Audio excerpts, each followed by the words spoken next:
Good afternoon, everybody. We're going to go ahead and get started here. Just giving everybody till another 30 seconds or so to join. We've got a lot of participants coming on today, so I want to make sure we have as many people on as we can. Give it about 20 more seconds, and then we'll go ahead and get started. If you're calling in by phone, just a reminder that we will have some time that you be able to unmute yourself and ask questions at the end. But for the most part, all participants will be muted so that we keep background noise to a minimum. Okay, all right. And okay, so good afternoon, everyone. I am Helen Hockey, the Executive Director for the Pennsylvania Coalition for Oral Health, and I am thrilled that we have so many people joining us today. This is the 4th year of our virtual meetings that we do, which we try to provide as a little bit of an update into the work that the Coalition is doing. And it's just been a project that has grown significantly. At our last count today, we had 62 people registered for this meeting, which was just a wonderful thing. So thank you all for taking your time to join us and to learn a little bit more about the Coalition work. We know it's really difficult sometimes to make these trips in person to some of our stakeholder meetings. So these brief updates are a great thing to do semi-annually. As always, this meeting is going to be recorded and it will be shared on our YouTube channel, so you can share it with others after today.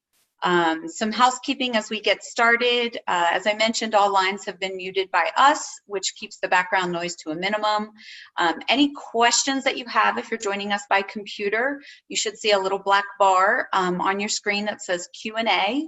You can click on that Q&A and you can type questions in.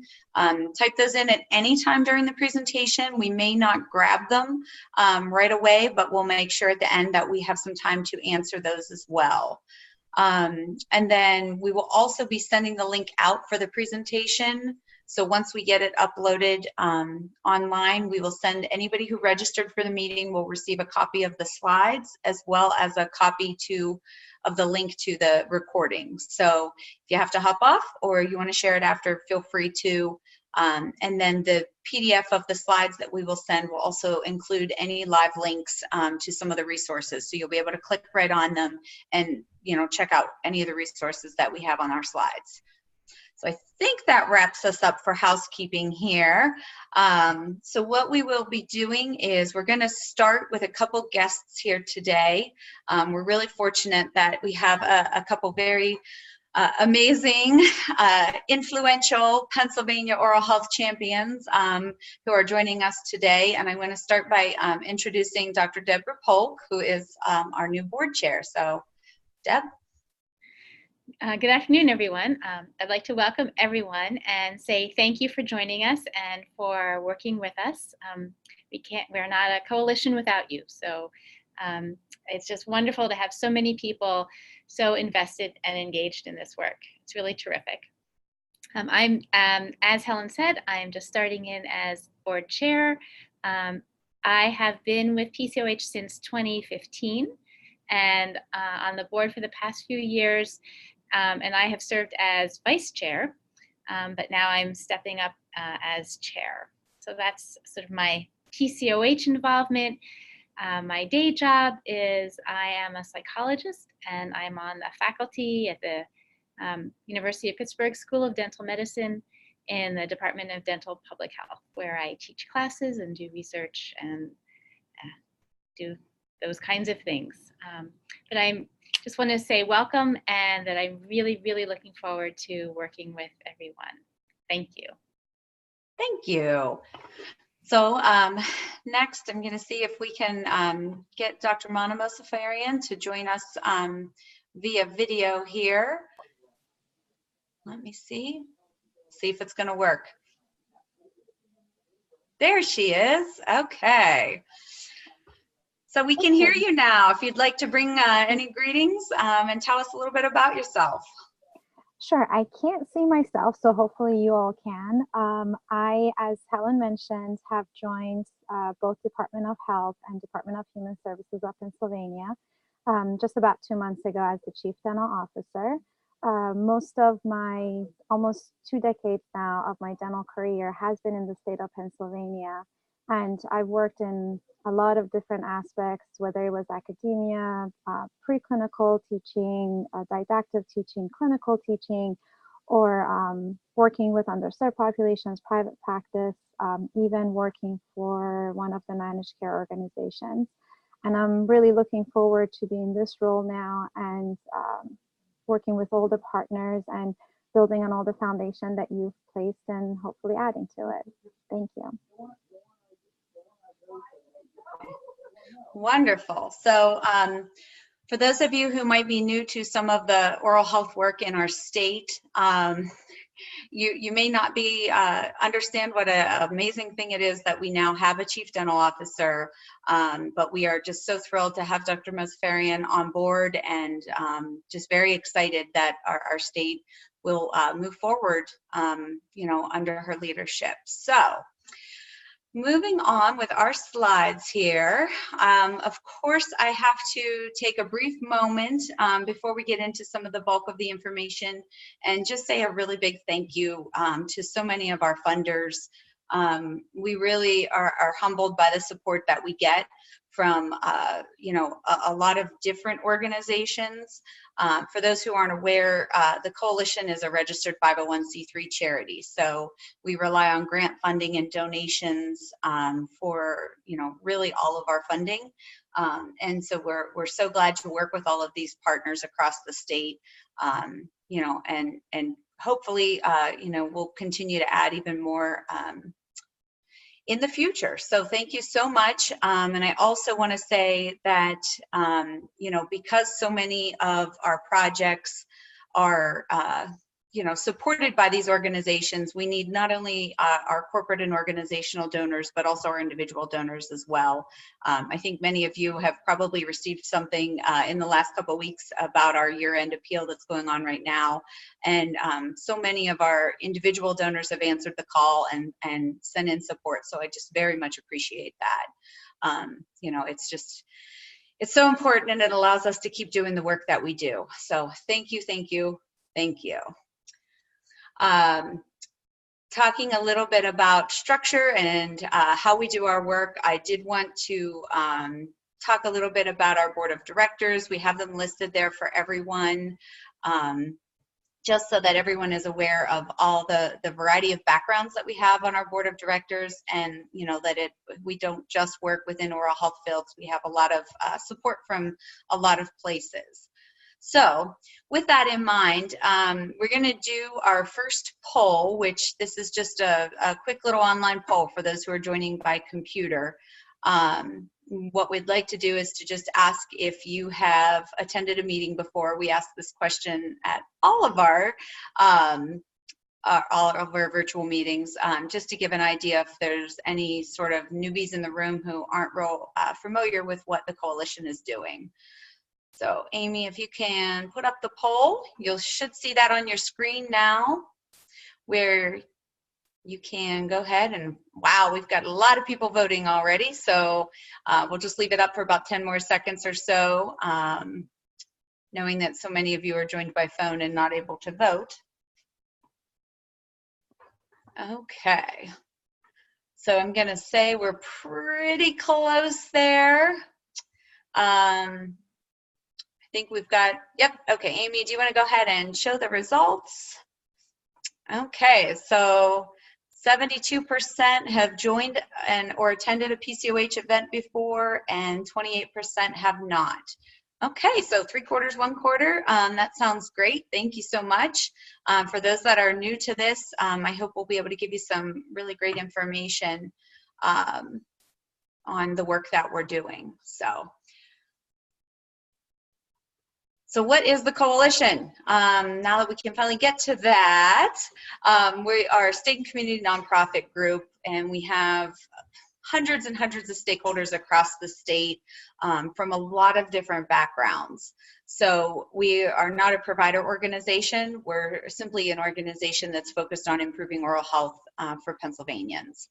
So we do work with other state coalitions. So we've got about 46 other states that have some form of oral health coalition, and we do belong to the national network that allows us to share ideas and network. We make a lot of connections because oral health, as many of you know, touches so much. A lot of our work revolves around making connections, whether it's, between Rethink Your Drink campaigns, the benefits of drinking tap water, or talking about, decreasing sugar with the American Heart Association. We try to do as much as we can to put oral health into all the different topics that affect our health. So, and we provide a lot of assistance. So for those who need sort of an oral health consultant to provide assistance in implementing any kind of education campaigns or advocacy campaigns, that does make up a lot of our work as well. So I mentioned that we have the staff of 3, our board of directors, and work with a lot of grants and donations. So that's a little bit about us. We have been around formally since 2011, 12, 13, and received our charity status in 2017. So when we're talking about priorities and we're wondering what does the coalition actually focus on, the 4 priorities on the screen are the ones that we have identified, the board of directors has identified as our top priorities. For those who are joining us by phone, it includes supporting Pennsylvania oral workforce development, advocating for community water fluoridation, improving oral health for Pennsylvania's most vulnerable populations, and advancing and advocating for oral health policy and infrastructure across all systems. So essentially, I would think that most of you can probably agree with one or more of those priorities, probably within the work you do. And we actually wanted to ask a quick poll just to see, since we have some new folks joining us, we'll just put up our second and final poll for the day, which is just asking, in the work that you and your organization do, which of these, and there can be more than one, do you actually work with or work on? So you can select more than one, or just one, or none if your work doesn't touch on any of these priorities. So we'll give that about 20 seconds or so to let everybody sort of think through that. I did want to bring up that while we're doing the poll, if anybody has missed a past virtual meeting and you need to learn, or you want to learn a little bit more about the work that we've done in past years, you'll have that link to our YouTube channel, and you can go there at any time and watch the recordings of the past videos. So you can pretty much catch up on the last 4 years in about 3 hours. So if you're interested, that option is there. So looking at, I think we're just about at capacity for voting. Give everybody 5 more seconds to make their final selections. I hate to take the poll away while people are still clicking, but it looks like we're about to our number. So, okay. So interesting, for those on the phone, the 93% are focusing on improving oral health for Pennsylvania's most vulnerable populations. Half are working on oral health policy, about 40% on workforce, and then just under 20% talking about community water fluoridation. So that's pretty neat. It's good to kind of hear where everybody's coming from. And I think a lot of the work we do, even when we're talking about something like community water fluoridation, has the added benefit of helping Pennsylvania's most vulnerable populations. So it's kind of one of those things where I think that there's a lot of intersection between the work.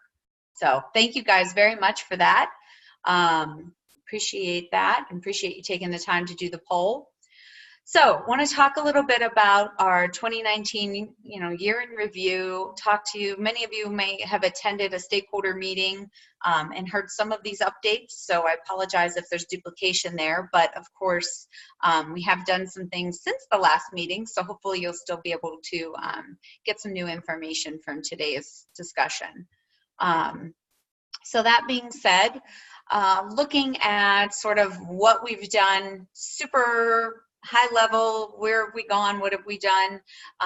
We've had our regular in-person oral health meetings, which is when we bring together anyone who's interested to talk about oral health, talk about the work, and particularly share the work they're doing as well. And we move these meetings across the state each year.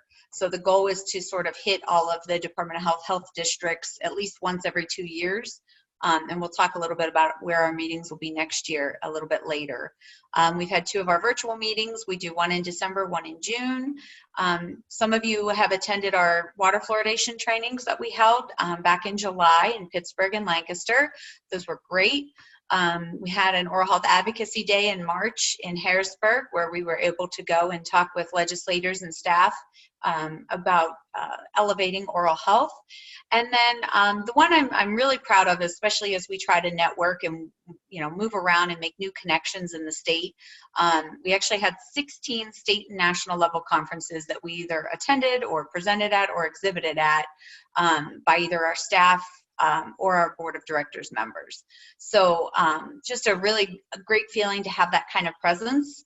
And to let everybody know that, Pennsylvania is really gaining traction, at a state level and national level in oral health initiatives. So super, super exciting. Talking specifically about policy support and some of the work that we've done. And I'm not going to read all the slides, of course. For those who are joining by computer, of course, you can see them. And for everyone who has joined by phone, you'll be getting a copy afterwards. But we really want to make sure that within the General Assembly, the Senate and House of Representatives, that we're making sure that oral health gets its fair share of support. There's a lot of things that can be done around dental workforce issues that come up when we talk about things like loan forgiveness and, what the state can do to support getting dental providers into underserved areas. We have a lot of groups that we work with, so as different legislation is proposed, we are happy to support things that further oral health initiatives. We did a really amazing advocacy day in Washington, D.C. with our federal lawmakers. So you'll see the picture on the screen there is with Senator Casey and some of our partners across the state, so that, we could advocate for better benefits under Medicaid for pregnant women, dental benefits under Medicare, as well as increased CDC funding for oral health programs at the state level. So that was a pretty amazing day back in October. That we actually had 16 meetings with legislators in DC, so very productive. We also kind of keep an eye on the things that are happening at the State Board of Dentistry level. So there are some different ways that we're trying to expand access in the state, and PCOH was happy to submit written and oral testimony around those actions. Some meetings with our state legislators. So we have meetings in Harrisburg, and then we also try to travel to offices as we're trying to drum up support. One of the things that's sort of pertinent to right now, and I just wanted to make sure that you guys were all aware, we did have it in our last newsletter. We had drafted some legislation to support a cost-benefit analysis of the cuts to Medicaid under dental that happened back in 2011. We want to ask the state to do an investigation and see, did we save any money by cutting these benefits, or are we actually costing money by having increased disease and patients not being able to get treatment. So that was just submitted November 20th for co-sponsorships. And we are pretty optimistic that we will have at least a few co-sponsors there. And the goal is that we would hopefully see this submitted to the House and be assigned to committee next week. So when the House comes back in session. So if you have the time and you need the link, I'll make sure we put a live link in here that we send out today, and you want to read the co-sponsorship memo, you can forward that to your representative and just say, hey, please consider co-sponsoring this important legislation. And every person that we can get to sign on will help it get through faster, and that's really what we're concerned with. We want to get this data analysis done as quickly as possible. The other thing, let me bring that back up here, is under our House Bill 994, some of you might be familiar with, is the bill that would allow our public health dental hygiene practitioners to sign the dental screening forms in schools, the mandated forms. That has been passed out of the Education Committee, but is still sitting in the House, and we're hopeful that that will see some movement very soon. So if that interests you or you want to kind of stay followed up on that, please let me know. We're glad to provide updates, and we do try to put those updates in our newsletters. So when we're looking at our collaborations that we do, which, as I mentioned, this is one of the biggest things that we do, we've really kind of grown the extensions of our coalition here over the last year. Joined some boards. We've started working with a little bit with the HPV work group of the PA Cancer Coalition, which is pretty amazing. Something that kind of really excites us because there's so much overlap with HPV and dental that, I think it's important that we kind of get our stakeholders involved, and also that the HPV work group knows that they can come to us with specific oral health questions. So really great kind of thing that we've been excited to be working on. The other thing that we have done is just recently joined the PRAMS committee, which for those who aren't familiar, PRAMS is the Pregnancy Risk Assessment Monitoring System, which is a group that's it's a national system where each state does surveys of pregnant women. It's funded under CDC, and then that information is used to check on the health of pregnant women. So we're excited to join that committee. There are some oral health questions on the survey, so we want to be able to use those data to, again, move our initiatives forward.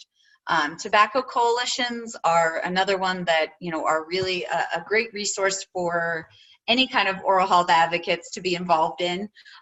So, with all the news around vaping, it's really been a big issue right now, and we're seeing there's a lot of discussion happening. So the oral health, kind of issues that go along with that are really, really important.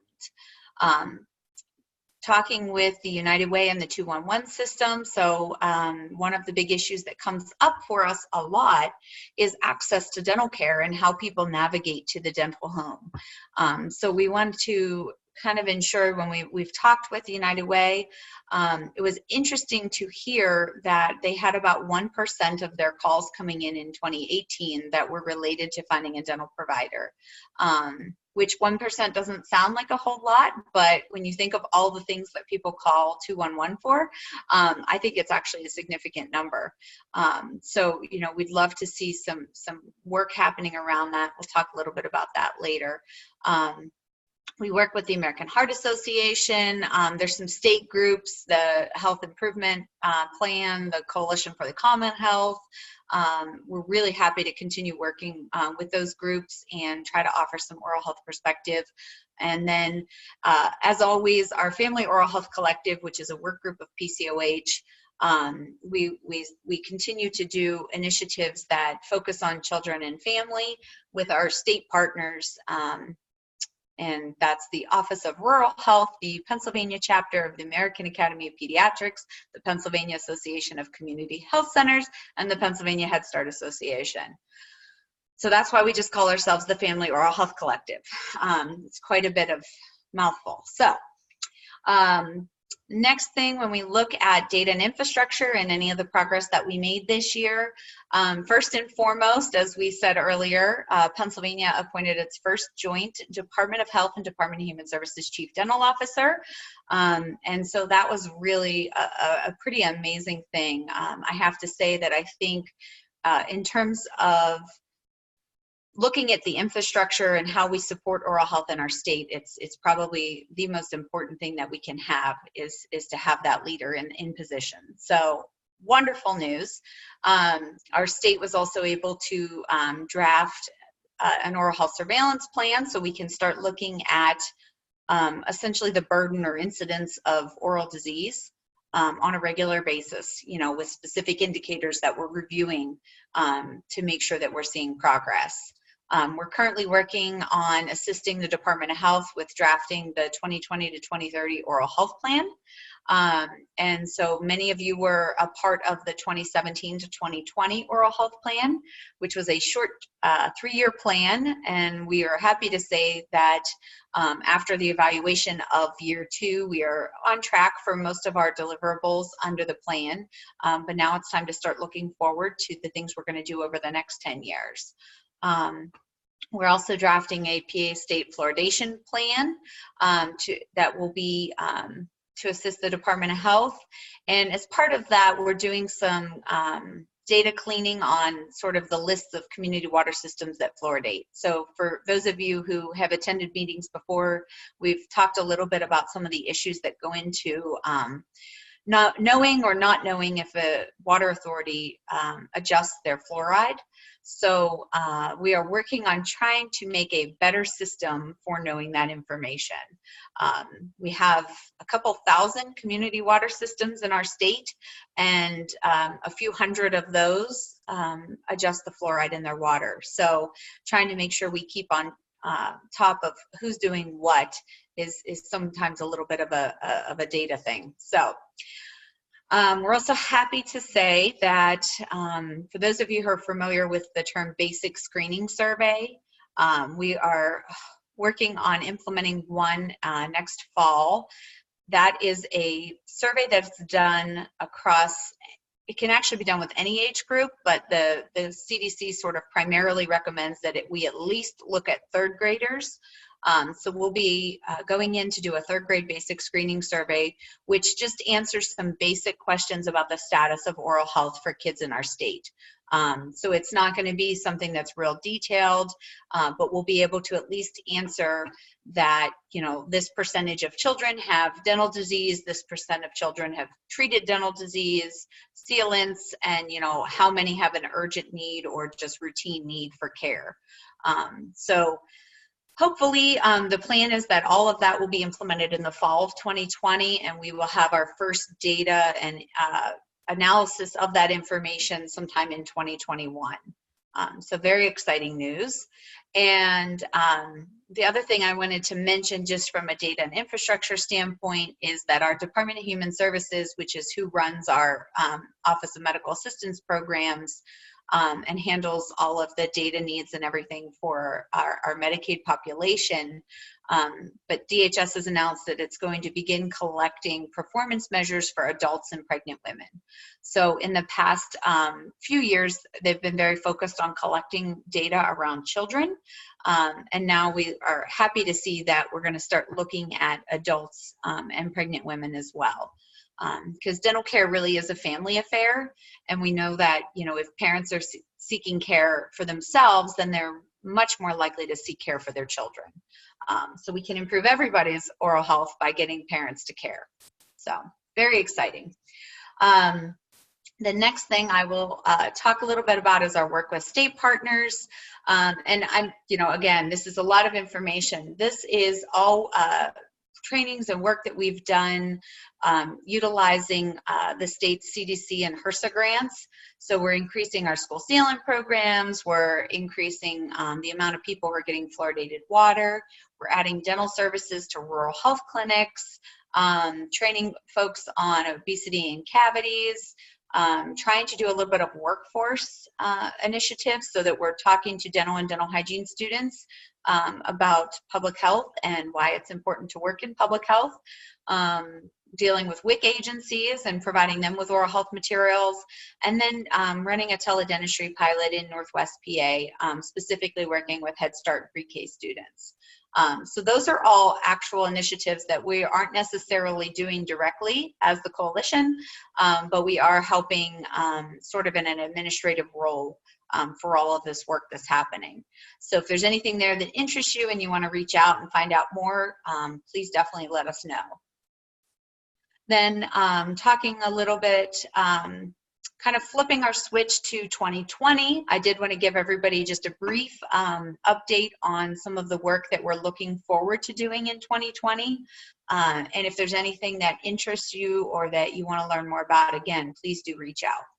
So when we look at policy support, I mentioned that we're asking the Legislative Budget and Finance Committee to do the cost-benefit analysis on cutting benefits in Medicaid. So our hope is that that report is going to show that the state is not actually saving money by having reduced benefits. So optimistically, I'm saying we will then use that report to advocate for the restored adult dental benefit in Medicaid.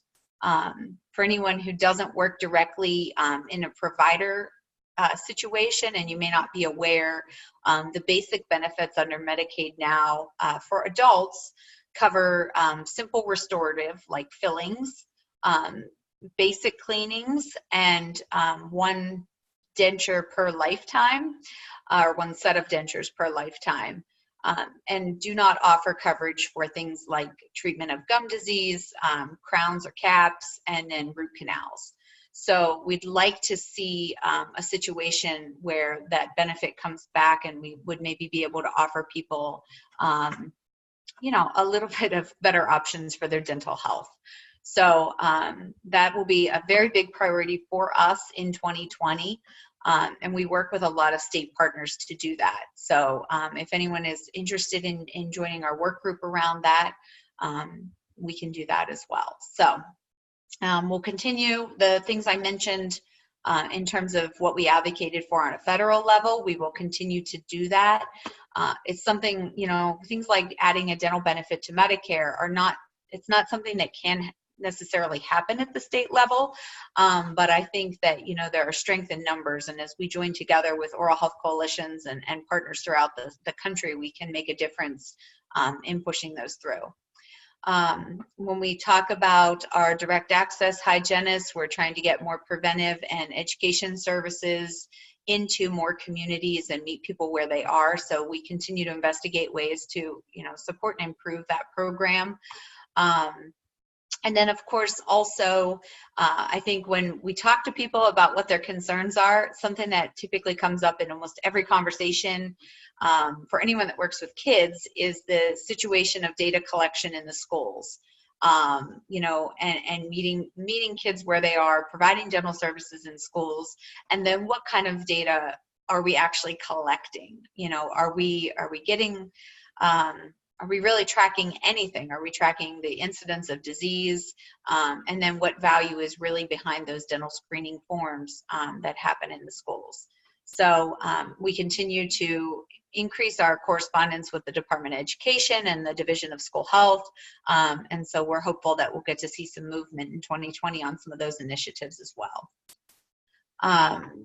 And then collaborations, as we talk about, you know, what we're seeing moving forward. I mentioned that we have a lot of new partners that we're working with. In particular, you know, working with the groups that look at systemic disease. So when we talk about, you know, oropharyngeal cancer, you know, and we're talking more about HPV, or we talk about oral cancer and we're talking more about tobacco, the intersection between, you know, periodontal disease, gum disease, and diabetes, all of these chronic conditions that sort of go hand in hand with the work that we do. I mentioned our Family Oral Health Collective. We want to make sure that our partners are continuing to do work, particularly around family-centered care. You know, and some of that goes with maternal and child health projects. So, you know, things like looking at that PRAMS data to see how pregnant women are doing, getting to the dentist, you know, as well as some of these other, you know, issues with school children, adolescents. And then that ties into the last thing on the slide here, which is talking about promotion of drinking tap water and healthier beverage selection. So we know that when we want to make people healthier, we know sugar sweetened beverages are a big part of some of the issues we run into, both from our partnership with the American Heart Association, but also looking at things like obesity rates, you know, and just overall health. So, you know, we know that particularly for communities that have adjusted fluoride, drinking tap water is really, really important. So we want to keep promoting that as much as we can. So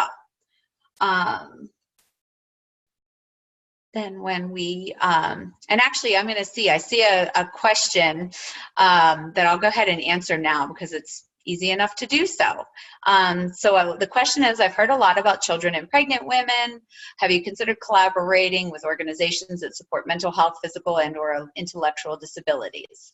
And I know Deb's answering it via text there as well, but I will also say we actually work with, and might be just something that I forgot on there, but we work with Achieva, which Deb mentioned, which is the Arc of Greater Pittsburgh, and their Disability Health Initiative, which is specifically focused on individuals with intellectual and developmental disabilities. The other group that we work closely with is Project Accessible Oral Health, and if you haven't seen that information or looked anywhere or been involved with that group, it's a really amazing network. They're a group it's a national network, and they do a ton of work around improving oral health for those with disabilities. So we've got some groups there that we work with, and so I would say one of our HRSA initiatives too is to work on teaching dental students about treating individuals with disabilities. And we also offer a set of online webinar trainings that are geared for dental providers who want to learn more about treating those with disabilities. And that's on our website, free of charge to anybody who wants it. So hopefully, and Kristen's reminding me about the PA chapter of the American Academy of Pediatrics, their medical home initiative as well. Oh, yes. And Chelsea, I'm glad to hear that you know about Project Accessible Oral Health. They are great. So I hesitate to, I don't want to derail too far, but unfortunately putting together 20 slides and trying to talk about all the work that we do we don't always get everything put through. So I'm glad to have that brought up, and want to make sure that everyone knows we are very strongly connected to the groups that serve those with disabilities, and we want to see improvement in the health there. So now I'm going to go back to the slides here, and then we'll come back to the questions here in a bit. But feel free, if you have any resources to share, then feel free to make sure to put those up. And I will say some of you are using the chat box and some of you are using the Q&A box. So just FYI, we'll check both, but if you haven't checked both and you want to see some of the questions that are coming in, you may want to check that. So just a little technology tip. So when we look at data and infrastructure, I mentioned all of the state Department of Health groups that we're working on and all the plans that we're working on. We will be doing that third grade basic screening survey that I mentioned. And what's interesting with that is our hope is that we'll be able to get to at least 80 schools, but maybe actually a little over 100 schools across the state. And that survey is really devised to make sure that we get a good sample size. So we'll look at demographics, ethnicities, income level. We kind of check all of that when we make our sample size of schools up. And so the idea is when that screening is done, that even though we've gotten to 100 schools and there could be 800 elementary schools in the state, that we'll have a good sample size that's representative of the entire population. And it's really exciting. Pennsylvania is one of very few states that hasn't done a formal basic screening survey. Most states do them about every 5 years. So we're just very, very excited to see that come to fruition. The other thing that we will do is obviously our State Department of Health Oral Health Program. We work closely with them as a partner and a subcontractor, and we would love to see increased state appropriations. So, making sure that our state is, putting some funds aside for oral health, in addition to receiving some of our federal funding. So those are all pretty big priorities for us to look at in 2020. When we talk about projects and programs, some of you are familiar with our charitable work tracking project. We did a survey where we wanted to see how much free work is happening across the state. And long story short, we found out that just from 21 responses, that we had more than 10,000 people who had to receive free dental care in 2018. They received more than 40,000 procedures, and at a total cost or value of $5.8 million. So that was just from 21 sites that responded. So that being said, if that many individuals are seeking free and charitable care, our system for providing healthcare may not be as perfect as we want it to be. So we're going to continue tracking that into 2019 and use that for advocacy to move things at a policy level. Continue working with our HRSA and CDC projects, talking to the dental and dental hygiene students about public health. We also are able to, through our work with the Department of Health, issue some mini grants to organizations that are doing projects that really tie into the state oral health plan. So we're launching into our 4th year of those grants. And we hold a biennial state oral health summit, which happens in even years. So in 2020, we're really excited to hold our 3rd biennial state oral health summit. And we've got the dates for that a little bit later on the slides here. A new project that we're working on that we just received funding for is we're going to be doing some planning around creating a statewide dental access coordination plan, navigation plan, as I mentioned, particularly looking at things like United Way and the 211 system. So we know that we have lists of providers out there. We know that not all of them, accept children under 5 or see new patients or see children with disabilities. So we want to try to make it easier for people to get to care. So we're going to be just sort of doing more of an environmental scan and figuring out the best way to move forward around that. super excited to be doing that.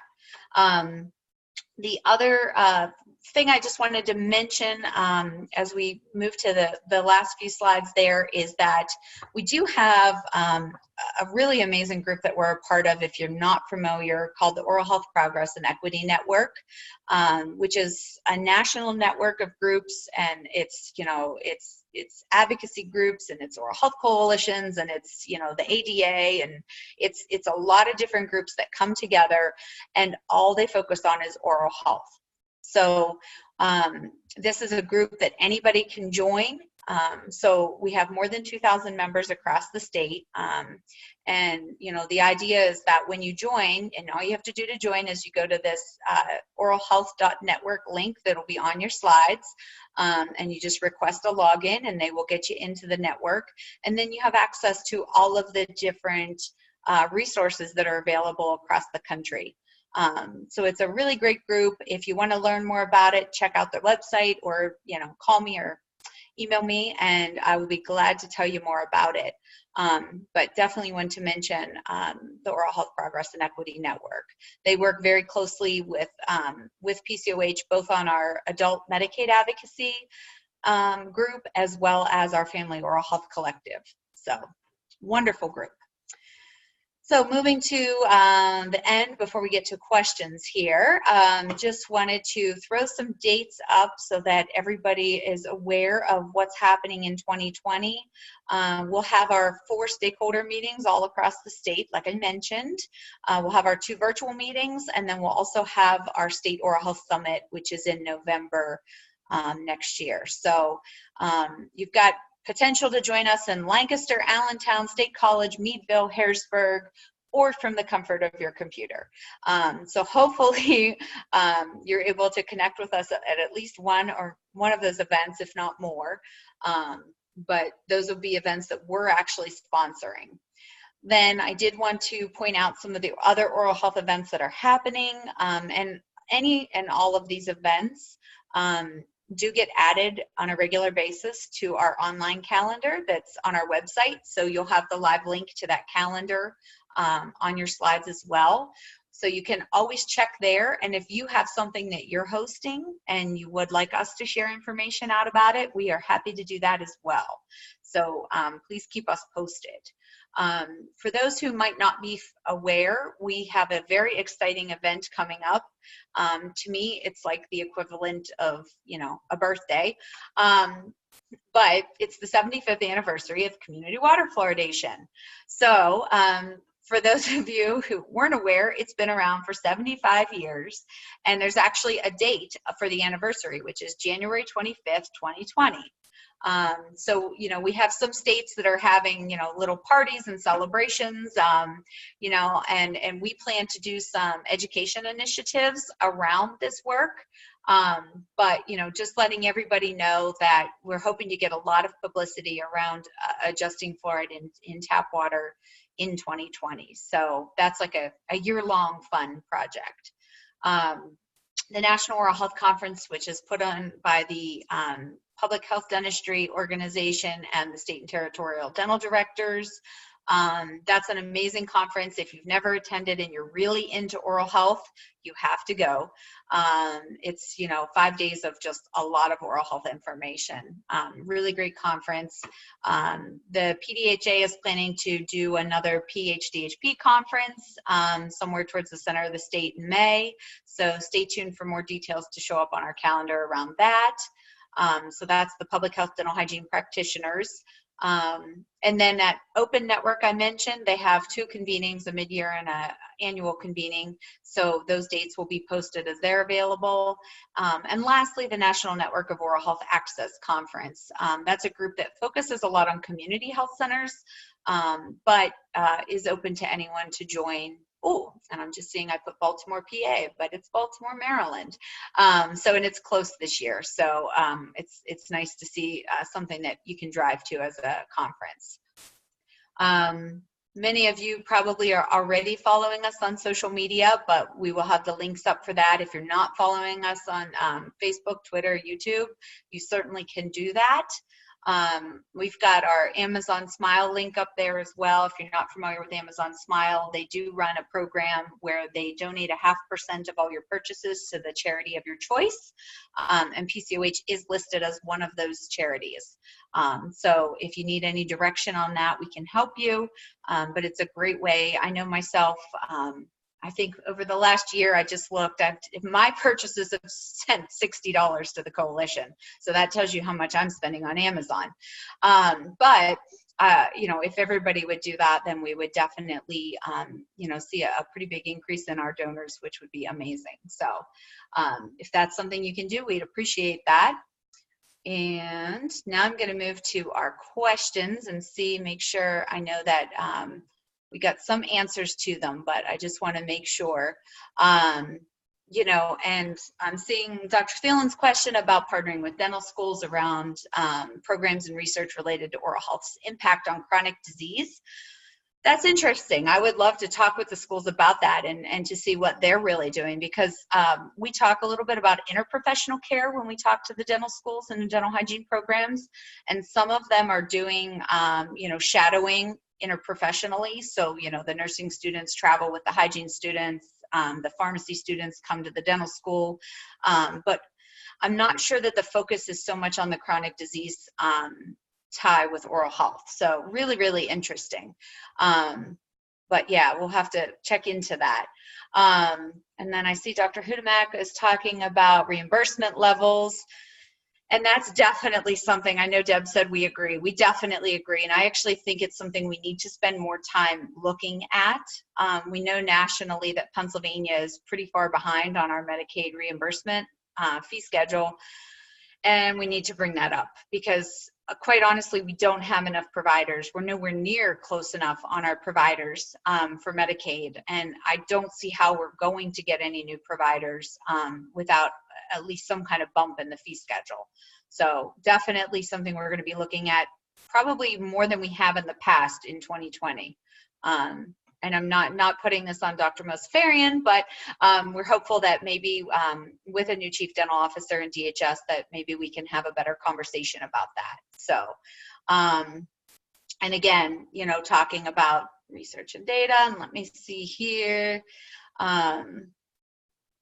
And I will say we've had some issues where, and I'm just seeing the correlation with physical therapy students. You know, the thing that gets interesting with oral health is it's very easy to integrate at places that have a dental school. So we have 3 dental schools and then LECOM as well. That, you know, those places, it's a little easier to integrate.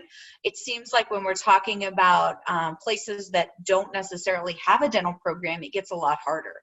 And so that's one of the things that looking at medical integration, dental medical integration is definitely a focus of the work we want to do. So anything that, you know, if you have anything to share or help with that, we're glad to hear that. Let's see here. And okay, so any other questions? I'm gonna wait a couple minutes here. I think, you know, I've talked a lot. And the 3rd grade basic screening survey, Shannon, is, yeah, we are just getting that worked on. What happens is that we have to get the list from the Department of Education, and they give us the list of all the demographics. Then we have the epidemiologist work with the Association of State and Territorial Dental Directors. They select the schools. So we're looking at right now in the next couple weeks doing our school selection. And then in 2020, we will be reaching out for a lot of reasons. It looks like we're going to be using the direct access public health dental hygiene practitioners to do the screenings in the schools. And then we would need to train, you know, probably no more than a dozen PhDHPs to do the screenings, with the goal of having that happen before summer of next year and then getting into the schools in the fall.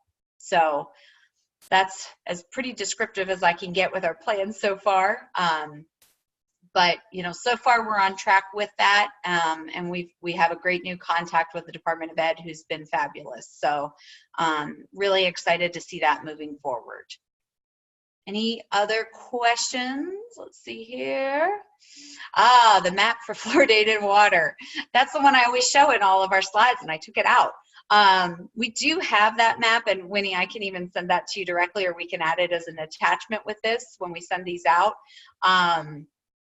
It hasn't been completely updated. It's one of the projects as we look at those spreadsheets that we're talking about. We're putting all of the water authorities in order, making sure that we have accurate information for all of them. And then over the next 3 to 4 months, we're looking at updating that map. So we run into issues, not to get too far into the weeds, but some of our water systems, our community water systems, either, you know, they may, you know, sell water to another system. They may fluoridate their water and then sell water that isn't fluoridated to another system. Somebody might not fluoridate their water and then fluoridate some that they sell to somebody. And so trying to figure out, just because you purchase water from someone who doesn't fluoridate doesn't necessarily mean your water's not fluoridated. All of that being said, and it sounds very convoluted, but that's really sort of where we're looking at it, is we have to really pin down who's getting what, and then we can create a new map. So our plan is we're working with some different folks right now, and the plan is that we could have an updated map in the next 4 or 5 months, and we'll be happy to share that. But I will attach our old one to the slides from today. So if anyone's interested in seeing what the last map looked like for the amount of our state that's fluoridated, we can do that. Okay. Any other questions? I'm going to give everybody about 30 more seconds to type in here. And as I'm doing that, I hope that this was a little bit informative for you all. We work on a lot, and we're happy to talk about any of our initiatives. So if there's something that we just touched a tiny bit on and you want to know more about it, please, please, please reach out, because we are happy to share that. And Beth Frishon asking about repeating the work. So the work we would be doing with the PHDHPs would simply be just that we are planning to utilize PHDHPs for the basic screening survey, because we need someone who can do a quick screening of the kids, and so we are doing that. That again, you know, there are a lot of other things that sort of happening. We're also supportive of House Bill 994, of course, which is allowing the PHDHPs to do the annual mandated screenings. But for right now, the only thing we're talking about is the basic screening survey. And yeah, I didn't, no, okay, so we've got that. Okay, so we're just waiting to see if we have anything else. I'm just checking all of the different boxes here to make sure that we're in the right places here. And okay, so that being said, I hope that this was informative to everyone, and I hope that as you approach the holiday season, if you're celebrating, you have a great rest of the year, and feel free, again, really, really, truly, to reach out. That is what we're here for, and we love working with everybody. And if we don't know an answer, we will find you an answer for any question that you have, I promise. So thank you all very much. Thanks again for joining us, and we will see you hopefully at an event soon or on the next virtual call.